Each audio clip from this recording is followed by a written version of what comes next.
lastly, we have a thing. Where the hell did my notes go? Wata Games. Wata lawsuit Games. filed in California over alleged deceptive activities. Yeah, so we were talking about them jacking up the prices on video games for sale on the Auctions. auction house market. Yeah. And so there's lots of price fiction going on between Wata and the auction houses. Well, I mean, the one auction, Sotheby's. the main What was thing, it called? Well, Wata is the auction house, I think. No, Wata's the. They're they're the grader. Yeah. The grader, yeah. No, it was Heritage like Auctions. Heritage, yeah. So the thing is like the guy that like owns Wata also has like a part in Heritage Auctions or something like that.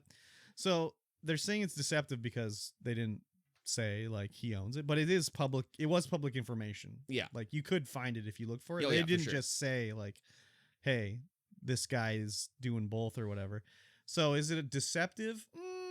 I don't know if it's deceptive. It's maybe, I wouldn't, is it dishonest? No. I guess it may, I mean, deceptive, I guess so. They didn't come out and say like, hey, they're interlocked here or whatever, but it wasn't hidden away, you know? You'd have to do your own due diligence to find it out.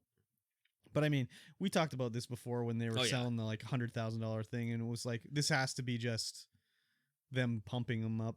Like they auctioned it off. Oh, a anonymous bidder has bid $100,000. Oh, well, who could it be? Like you don't have to, say who's doing it or whatever. So they can be selling it to themselves or like whatever. But I think the $100,000 one was bought by a group, I think. Yeah. That was selling like shares in it or some such stupid ass thing. This whole graded video game thing is just too fucky. Yeah, it's ridiculous. July 11th, 2021 is when the Super Mario 64 9.8 A++ grade sold for $1.56 million. Yes. Through Heritage. Yeah. Later on that year, October 29th, 2021, a 9.6 A++ grade sold for a fraction. Yes. $102,000.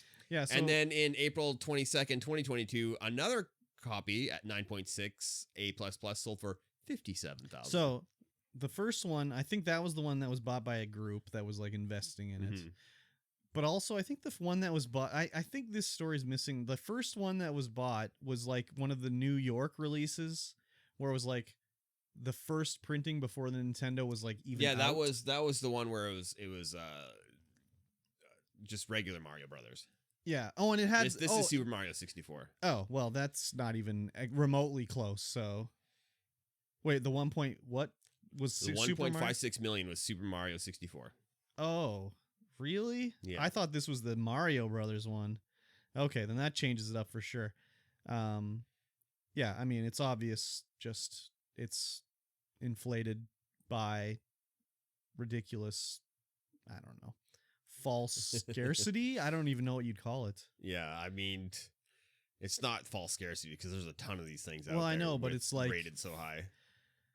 Yeah, it's like the thing is they're saying like the gradings are too high, the value's set too high, but the same guys get the money because like they're graded by this company. The higher the grade is, the higher it sells, the more they get. And same thing with the auction. The more the auction house gets. Yeah. So the lawsuit goes over whether Wata and CU, which is the auction house, I'm assuming, engaged in a course of conduct designed to artificially inflate the retro video game market in order to enhance their own profits.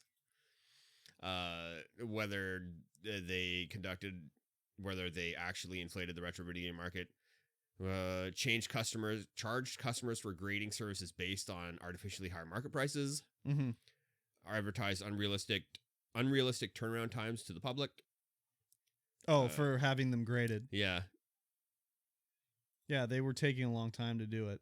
Aware that their turnaround times were unattainable, yet still failed to disclose the true turnaround times to consumers. Yeah, there's so much stuff where it's like, oh yeah.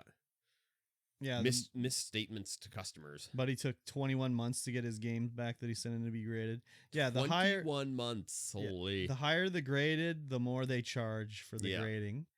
So if it's like whatever, a 9.8 that's sold for 1.2, they can charge you more money because that's how much it's worth, which is totally bullshit. Oh yeah, 100%. That should be the grading price should be based off of just a flat fee. Yeah. Like you want a game rated? Oh yeah, for sure. You want a Nintendo game rated? It costs $100. Yeah. Not like, well, we graded this one a 9.8 and one sold for 1.2 million. Therefore, So you we're owe going us to charge you $12,000 or whatever. It's ridiculous. Yeah, that's a pretty stupid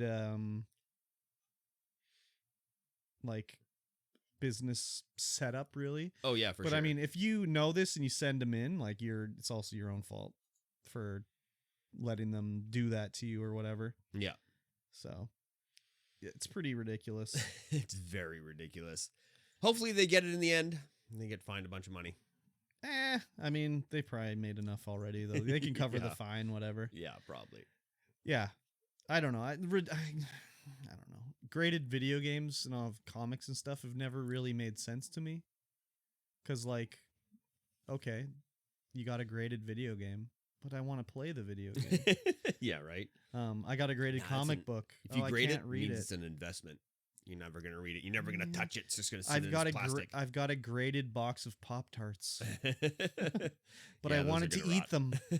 No, they'll never go bad. Come on, they're Pop-Tarts. Nothing real in them. Exactly. I don't know. I don't know. I never got graded, really. Like if it's graded and you can still like handle it, but that ruins the grading. I know. I don't know. I I just don't get the grading, really. Like what the deal is. It's like an NFT.